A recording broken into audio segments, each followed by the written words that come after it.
Hello, and welcome to All About Billings. We are a show dedicated to discovering the people who make Billings a great place to work and live. We will interview local business people, community leaders, artists, entertainers, and we will learn from them all about their successes, their challenges, and their connection to Billings. I'm your host, Nancy Brook, broker and owner at Billings Best Real Estate. And today it is my pleasure to have as my guest Ryan Wright from That One Place. So, welcome to the show, Ryan. Thank you very much, ma'am. Well, it has been awesome to hear a little bit about you. Let's start by talking about, who you are and all about your business. Well, I'm a disabled vet that before I got out of the military, I got hooked on painkillers and became an alcoholic. Got really bad that way. Once I got out of the military, it was either a year and my family was gone or I could make a change. My biggest change came from getting really serious with my religion, and I started smoking pot. And ever since then, I've got off all man-made painkillers, and that's just been where my life has been going. I've been trying to get rid of the stigma that not all potheads are just going to be sitting on the couch and smoking and not doing everything. We actually get out in the community and we help the community, because I think that's the only real way to break the stigma. Right, and so when you came back, so you were on painkillers. Yes, ma'am. Because of, obviously, pain, and then you had the unfortunate experience of getting hooked on them. Yes, ma'am. Wow. I got injured over in Iraq. I wish I had a cool story. I was playing basketball, and that's what ended my career. But they had me on time-release morphine and then fentanyl lollipops, and that was for the last 2 years of my career. And that's what I got on top of, and then on top of that, I started drinking a lot. So it put my life into a really bad situation. So how did you get over the daily use, the addiction? Obviously, I don't think anyone's ever cured when you have something like that, but how did you make a change? We went through, once I got my med board, my wife pretty much told me that I had a year after I got out of the military to get it fixed. Oh, so she actually said you have a year. Okay. She never left me, never did anything, but she gave me the ultimatum. Once she gave me the ultimatum, I was actually able to realize and see how I was. And once I got into smoking marijuana, it relaxed me. It helps my brain get more focused instead of just running wild. I have a brain injury and I have a really bad left leg, and through that I've actually been able to manage it with very little painkillers. I had painkillers when I did my surgery, but other than that, I'm completely off of them, and I use very little man-made drugs. Well, that's remarkable, though, to be able to get over that addiction. That's a big thing. To be able to do that. And also, from there, you started a business. So what inspired you to do that? I started seeing a lot of my vet friends that through the VA, if you're smoking marijuana, they have a lot of regulations, a lot of stipulations, and they try to make a lot of changes for it. And I saw a lot of my friends that I don't know, it's not a fix-all. It's not going to cure everyone. It's not going to be something that someone's going to smoke in their life. It's just going to be perfect. But I think everyone should have the chance to at least see if it can better their life. And especially with a lot of my friends that are vets, I have one that he's been blown up 5 or 6 times, but just because of the stigma on it, he'll never touch it.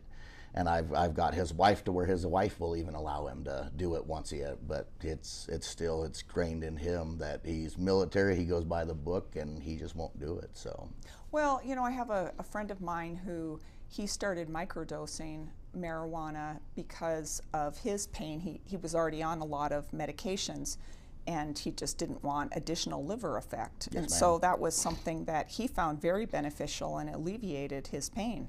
Are you finding that with a lot of people who come to you? We actually, so with us starting, we were stuck in a medical only situation up until July of this year. So up until then, we've dealt with a lot of people that have been dealing with pain, dealing with cancer, and a lot of serious diseases that go through. So we've actually been able to get more of, I won't say so much of a medical way about us, but like we don't go just for the THC. We like to go after our terpenes where you can actually get a lot of more of those effects. Where I know a lot of people sit there when they talk about smoking pot, they say they get the munchies. Well, that's actually a terpene in there that can actually get you the munchies and make you hungry. So if you're looking for a different way to go, you can actually stay away from that terpene. And once you do that, you can actually have a better effect to where you can more regulate yours. And that's what a lot of the testing is starting to do. Now that they're actually starting to do more medical testing on it, we're starting to find out what the terpenes are and what all that is. A lot of the time it was just go off the smell, go off the taste, but all that stuff is actually off the terpenes. Isn't it hard though to, I guess, identify what you're getting when it's a plant versus, if somebody makes a pill in a manufacturing plant, you know exactly what the quantity is of this or this or this. But with marijuana, since it's grown, is there any way to control what is, I guess, coming into the plant? There's a lot of it is just based off the genetics that you have. You can go through, and a lot of people, they search their genetics to find either what they're looking for, whether it be the THC, a CBD content, or a certain terpene profile. But it's like anything that goes through, I've seen where they talk about man-made pills where someone messes up the dosage, and that can happen anyways. So it's a situation that can happen anywhere. But I'd rather do it if you go off this. All of our stuff is tested after it's done, and we go through, it's done by the state, so you can actually find out where your terpenes are. So like when you come into our dispensary, on all of our cards we have the THC percentage, but then we also have the top 3 terpenes. Because a lot of people, they go just off the name, and you can find a strain in different dispensaries and it'll be a completely different effect simply for the fact that it's not the same plant. It's a slight genetic change. So if you go off the terpenes, you can go from different states and you can actually get more of a recreatable effect for people that are having to do it for their pain. They find terpenes that work for them, and once they do that, they can search that out when they go. So how was starting a business? Did you have some challenges? I'm not a businessman. Okay. I started it out of spite. My wife hates when I say that, but I saw a lot of the prices, and there was just a lot of things that I didn't see, and I didn't know anything about the industry. But my family's always been based off customer service, so that's what we've done. And we started a pretty good community outreach from it, and it's been growing really well. So we've had a lot of challenges, simple for the fact that I've never owned a business. I've never worked for myself, but this is not a situation that I would ever want to not do, because it's the people we've met, the people that we've been able to impact has been amazing. So there's a local organization in town called Tumbleweed, and they deal with youth where they've been abused and everything. And we've been able to partner with them. And so right now, every Friday, we do a meal for them. And we go through and we provide a meal for 60 kids every Friday. And that's something that started out as our dispensary, but as we've gone through, we've started building a community around a bunch of potheads that everyone would have looked down on, that we've been feeding these kids for over 2 years. We're about ready to start our 3rd year coming up. We've had different food trucks be able to pull up and just start feeding them. We've had Papa's Crazy Tacos. They pulled their food truck right up and started feeding the kids right out of the food truck. We've had 406 Wings. We've had No Measurements Barbecue. So we've had a lot of people in the community step up. Pie Guys went through and made pizza for these kids for one Friday. And we've had people that have stepped up that not only show these kids that there is a community out there, but show that not all adults are worthless, because that's what these kids have dealt with. It's been horrid adults that they ran into. So how did you find out about this need? So when we first started getting ready to open a dispensary, we wanted to open a dispensary or start fostering, and we decided we were going to put our application in for both, and whatever God gives us, God gives us. He actually gave us both. So we actually foster and we have a dispensary. So a couple of our foster kids have actually been through Tumbleweed, and they've been helped through there. So that's how we started making a connection with them. And it's just been growing ever since, and it's been a really amazing experience. Wow. So every Friday you're out feeding the kids Yes, ma'am. at Tumbleweed, Yes, ma'am. and you're saying that people just naturally started contributing more and more and more. So how did the word get out? So we go through, and for a while we really didn't talk about it. We just did it as a family, and then my wife started telling me that we need to start going through because more people would want to help. And since then we've just started putting out on Facebook whatever we're doing or anything we do there, and we've started getting a really good response. Like this Friday, our meal for Tumbleweed has already been covered. We've had a family that come in, Dean Haley. He came in and they gave us money to give the kids a really nice meal so we can get them desserts and drinks and everything. And it's these kids actually see that there's people out there that care, and that's probably the biggest benefit for it, is they're actually seeing that there's people in the community that do care for them. So it's not just going to be them against everything. So as you got started feeding kids at Tumbleweed, did you become aware that there were more needs than maybe you could even meet?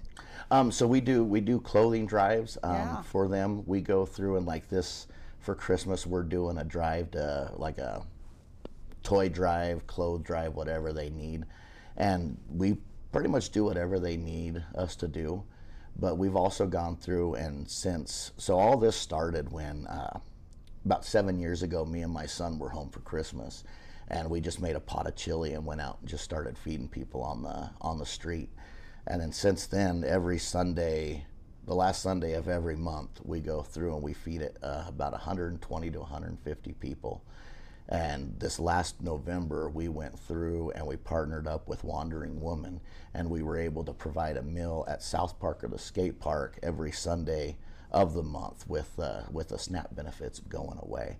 And it's been able to find that we've had a lot of people that have come out and have really wanted to be helpful in the community. We had a gentleman that about 5 or 6 years ago, we were feeding him on the streets. And I think about a year and a half ago, he came back and was actually helping us feed people because he got his life turned around. And so now he's doing good and he's out there helping us. And it's not just we don't care what your situation is. If you're hungry and you'll eat the food, that's all that matters. There's no questions asked. It's no shame or anything that we would put in there. What do you think gives you the inspiration to help feed people? Where did that come from? I love to eat, and that's where my heart is just Sure. feeding, and it's I don't know where it came from, but it's where it's always been, and it's been a truly amazing experience, honestly. So have you seen some people's lives turn around? You mentioned the one gentleman that came back and was helping now. Have you seen cases of that? Just yeah. from a meal? Oh yeah, we well, it's not just from a meal, Right. but I mean, we go through, and like when they come down and they come and get a meal from us, they come up to, we usually at the South Park gazebo, and they'll come up and they'll get their meal. But then we have people that stand around. They either have clothes to hand out, or you have people that you can talk to, and it's more of just a community building experience with a meal there. And I think actually seeing people where they actually see the community out there has been a help as well. Mm-hmm. Now with your business, so you started by helping people who had pain. Yes, ma'am. Have you seen some interesting transformations from people you've helped?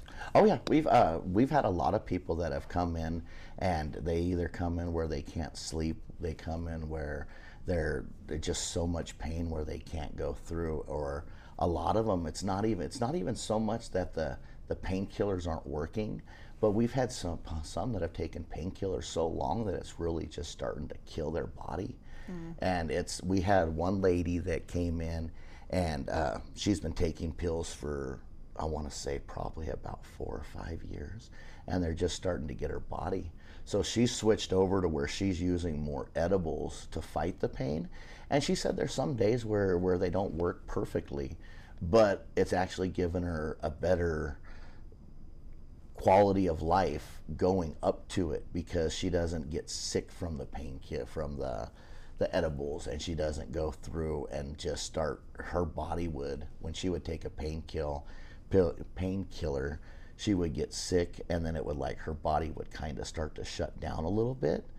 And that's when she started to get scared, and that's when she actually started looking into switching over to marijuana. So, and I know that it's not just physical issues that, I mean, I know marijuana can help with sleeping. Yes, ma'am. As an example, can help sometimes with anxiety. There's lots of different things that marijuana can assist with. Yes, ma'am. How do you go about recommending particular products? And that again, it's all off the terpenes. Okay, so you just are aware of what does what for when different situations. It's you got to be careful when you say it, because with the state, it's not what people have said the terpenes help with. Like when you come into our dispensary, the two big signs that you see are going to be your terpenes, and people go through, and where you start off with a terpene that might help your anxiety, you don't know if it's going to do it or not. So we start with the ones that are most common to work for those problems, and then there's sometimes it'll work great, sometimes it won't, and we just have to keep adjusting. But like when it gets into certain people, we'll go through and we'll bring them in, and we'll try different strains that have different terpene profiles just to find out which ones work best. And we can go through and we can spend either a month to a month and a half with someone, giving them different strains to find out which ones work best.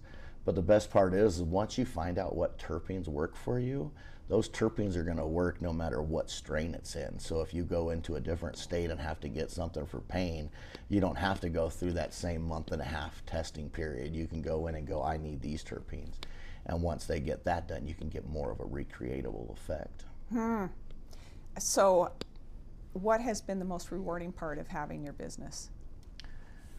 Honestly, being able to help the community and just the people we've met in the industry. We've met a lot of people that we've been able to share our religion with. We've met a lot of people that we've been able to share our community outreach with, and it's been a truly amazing experience. I think the actual customers that we meet, the patients that we meet, are probably my biggest joy in here. And so what about the patients gives you that joy? It's you get the ones that they come in when they're upset or not, but we have a little old lady that comes in, and she has her coffee club, and when she first started coming in, we started talking to her about terpenes. Well, now we've got her to where when she walks into any dispensary, she'll tell them what terpenes she wants, and if they don't know what she's talking about, she just turns around and walks out. So we've been able to meet people that we've been able to help them get a better experience and be able to make it to where it's not just all about, a lot of people think when you're talking about smoking marijuana, it's all about getting that high. But sometimes you just need to function. Yeah, sometimes I like getting high and I like watching a movie that way, but it's more about functioning throughout the day and not being able to be tied down on pills that are sending me sleepy. I mean, for the last 3 years of my military service, it was a fog over everything.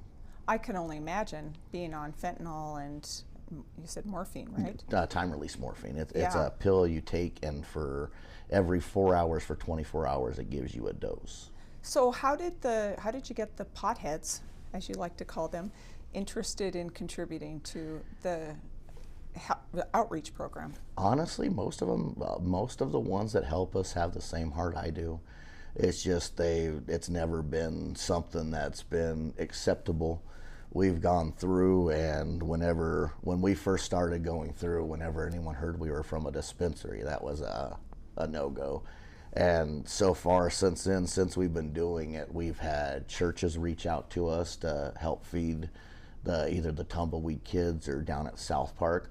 We've actually had two of the schools in Billings share our logo with our menu, and being able to know that they're like, well, this is a dispensary, but they're actually doing this for the community, and they were more impressed by the community than they were turned off by what we do.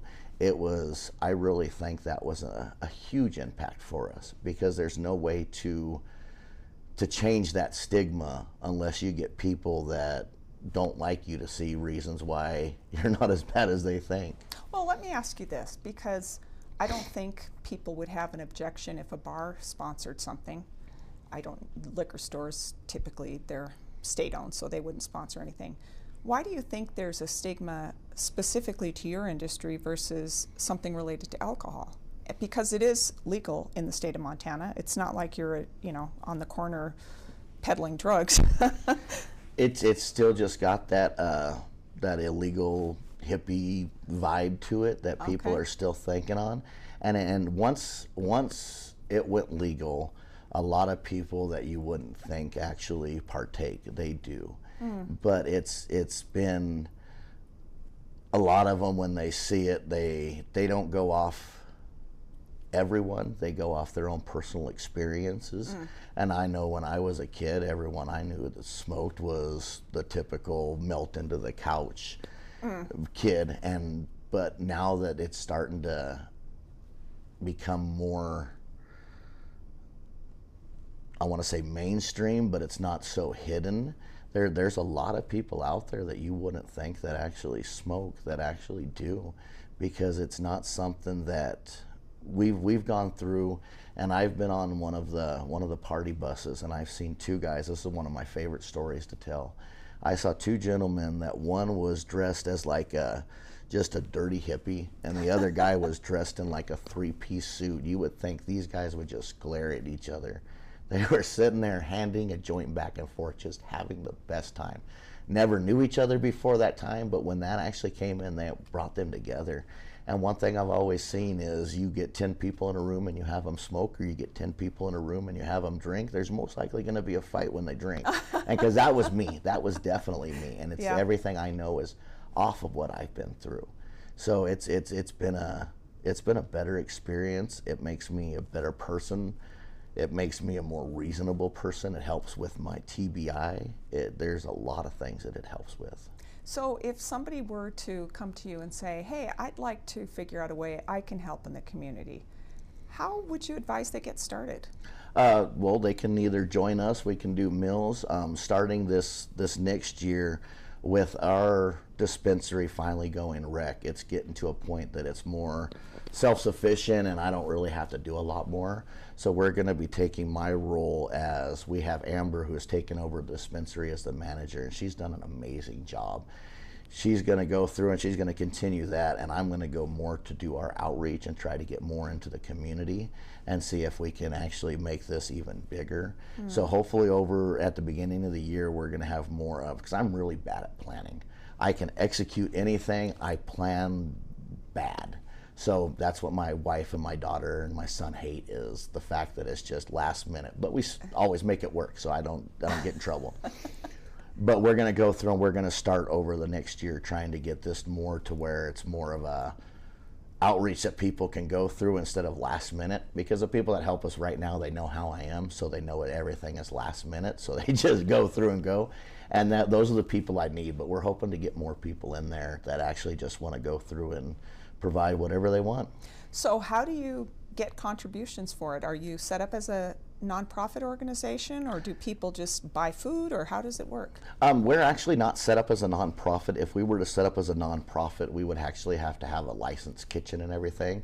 So it gets in more into the rules that we can't just give back as a family, as a community. So we just pretty much, what we go through is the Sunday morning that we're going to feed. We cook all day, and we go through and we either meet at the shop to portion everything out if it's like a really cold day and we're just going to be handing out bags with food, or we'll take it right up to South Park and we'll serve people right underneath the gazebo.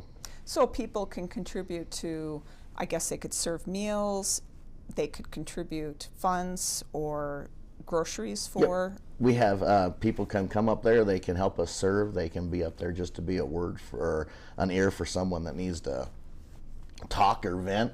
They can go through and they can join us for the meal and either pick up a side that they want to make for it. They can bring snacks, they can bring clothes. It's really pretty much whatever you think you would need when you were homeless or when you were down on your luck. That's pretty much what these people need. We have ladies that come up and they bring hygiene products and they bring clothes, socks, underwear that I would have never thought of. but we've had people come up and they do that. So it's pretty much, if you think that you could use it if you were going to be homeless and you want to come up and just be a kind ear for someone, more than welcome to join us. And so it's Fridays? So we do feed tumbleweed every Friday. On Friday, okay. And then we do a meal at South Park the last Sunday of every month. Okay. And the only thing that we ask is if you do join us, if you want to take pictures, we do pictures before or after. When we're serving people, we don't want pictures taken because it feels more like a perform for your meal. So we'd rather just be there and hand them food and be able to talk to them. And then once we're done, we take pictures of how we cleaned everything up and how we started and how we left. And that's mainly where we go. Well, I find it interesting that you came to this, a person who really needed a new direction in life, and now you are helping people maybe just have a little bit of ease while they're sorting out their lives. Yes, ma'am. It's been that's one thing that we ran into a lot with our dispensary is we've met a lot of people that are coming through recovery from a lot of things. And since a lot of people in our dispensary know recovery and they know all the situations, whether it be from me or with my niece or with any of these people, they go through, and there's a different environment when you come in there. I've had people come in that it's like I've had sons where they come in and they send their parents in to come shop with us, or parents where they send their kid in with us. And that right there is the ultimate referral right there, because you're not going to send your parent into somewhere that you don't like. So I think that's probably one of the best things, is finding people find a place where they really feel welcomed. And I think also just having that connection to community probably also helps keep you grounded. Oh yes, ma'am. It's been one big thing that we've been doing. It's been amazing to see the reactions that we have, because like we'll be out and you'll be out and you'll just be tired and you don't want to do anything and you've got something coming up and just, I'm drained, I don't want to help anyone. But then you have someone come up you've never met that's like, hey, you fed us last month and my kids weren't going to be able to eat. And that right there, that regenerates you right there. And we've run into a lot of those people that have come in and that they don't know how just that little word when you're at the last breaking point gets you regenerized and is able to keep it going. Well, just that little bit of kindness can maybe give somebody hope. Yes, ma'am. Especially if you're dealing with a tough situation. Oh, yeah. So how do people get a hold of you? What's the best way to do that? They can either, that one place, they can either call, they can stop by, or they can find me on Facebook, Ryan Wright, or they were doing another one for my social media. I can't remember. I know you're on Facebook, and are you on Instagram and TikTok too? We're on Instagram and TikTok. It's Rygun something. I can't remember what we had it set up as. Well, look for Ryan Wright on Facebook. Yes, ma'am. That for sure is where you are very responsive to with your Facebook messages. Well, thank you so much for joining us today, and thank you for your contribution to the community. You brightened my day just hearing about all that you're doing. And everybody, thank you so much for joining us, and we hope to see you next time on All About Billings.